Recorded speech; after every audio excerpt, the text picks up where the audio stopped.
Some time ago, after reading the books and doing some short games, I decided that it was time to sit down and do a full length Dungeons and Dragons game. I already had the friends and an idea of what I was doing, totally not just figuring it out as I go. Who would do that anyway? Certainly not me.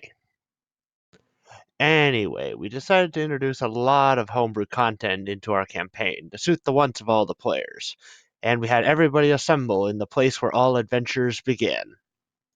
The Tavern, with a call for all able-bodied murder hobos that are willing to band together for a common cause. All that sweet, shiny gold. Now, the group contained some characters that wound up leaving the campaign partway through, so for continuity, I won't be adding them into this story. Nothing against the characters or their respective players, I just don't want to keep track of whether they were absent for a scene or not. Maybe I will feature some of them in a later video, as many of them were really quite interesting. So now we cut to the tavern. It's set in a remote border village. It's a stormy evening and the wind is howling. The rowdy conversation of the tavern is cut when our players begin to arrive. They enter one by one. Of various shapes and forms they file in, sitting at the designated table in one corner of the bar. Eventually a man with large, crazed-looking eyes and an overgrown neckbeard approaches them. This is their employer, Talbot, a major general in the kingdom's army. Ah, yes, so good of you to assemble. There have been strange go-ons in the area surrounding a nearby village, and just last week they were due to pay their tithe to the Fife Lord, that being me, of course.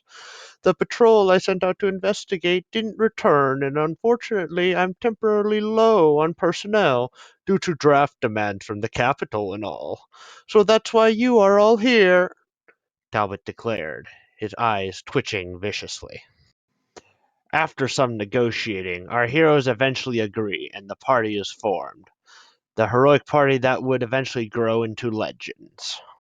The persisting characters of this party were Tiny, the halfling barbarian, Iggy, the dragonborn ranger, Ignis, the lab lizard turned draconic sorcerer, Fez, the cursed barbarian, Terrell, the reluctant human cleric of Lathander, and a nameless, senile, deep gnome wizard so old and insane he forgot his name.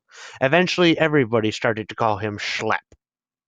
The group took some time to acquaint themselves with each other while on the road, and eventually they arrived at their destination, the border village of Forth. As they approach the village, they notice immediately several things are wrong. They can see damage to the outer walls. Everything is eerily quiet, with a decaying harvest in the field. In fact, decay and a foul miasma seems to hang over the entire area. The group debates what to do, as they have no idea what dangers await them. Eventually, they opt to send some of the more agile members scouting ahead. They approach carefully, and when Iggy peers over the village walls, she sees a strange sight. The smell of decay intensifies, and light, somber moans fill the air as she sees zombies gathering corpses and feeding them to some fleshy hive made of gaping mouths and tentacle feelers. Before she could communicate to the rest of the party, they were all attacked. Undead began to rise from the mire of the fields and pour out of the houses in the village.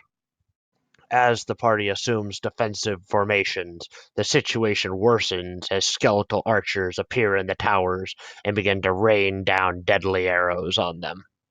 A deep, guttural growl alerts them to yet another threat, as leading them all was a fleshy abomination that looked as if it was made using the collective mass of a dozen people. They fought in an epic skirmish against the undead wave, the battle shifting back and forth between the horde and our heroes. As the skirmish comes to a close, almost all the undead are vanquished, the abomination being pushed back and butchered before our party's ferocious onslaught. However, Terrell, all of his cleric spells spent, got cut off from the rest of the group and is cornered by a skeletal archer.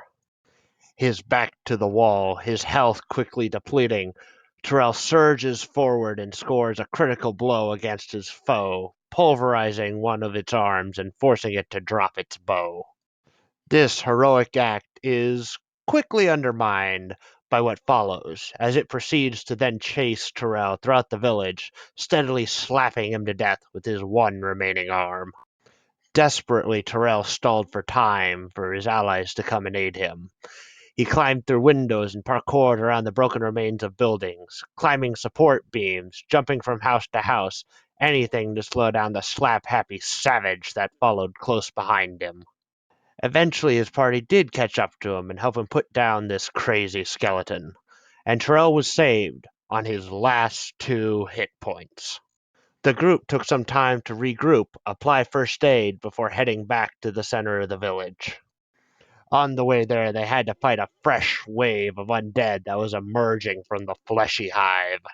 As they steadily closed the distance between them and the hive, it began to defend itself with lashes of its razor-sharp tentacles filled with barbs. In a surge of action, they decided to stall the hive's spawning by shoving a line of fresh undead back down its throat and causing a temporary jam. This gave them time to hack it up and ignite it, burning it to a crisp.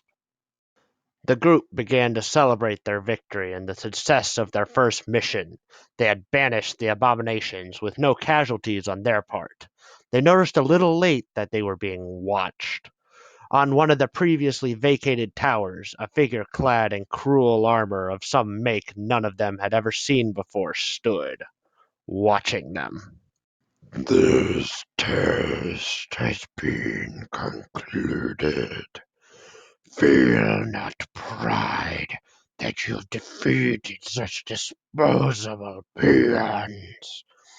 Leave these lands forever, or fall to the coming tide. Then the figure sprouted wings and flew off into the distance. Despite the party's searchings, they could find no further clues as to what had happened or who the strange person was. Eventually, giving up their search, they decide to head back and report to Talbot. Their celebration now muted as in the back of their minds they began to wonder, what have they gotten mixed up in? Thanks for giving me a few minutes of your day. I apologize for quality inconsistencies over the course of this project as I am still very new and learning what I'm doing. It was a lot of fun. I hope a couple people enjoyed it. If people seem to like this sort of thing, I'll try to do some more in the near future, as much as time permits. Anyway, have a great day, and I'll see you later.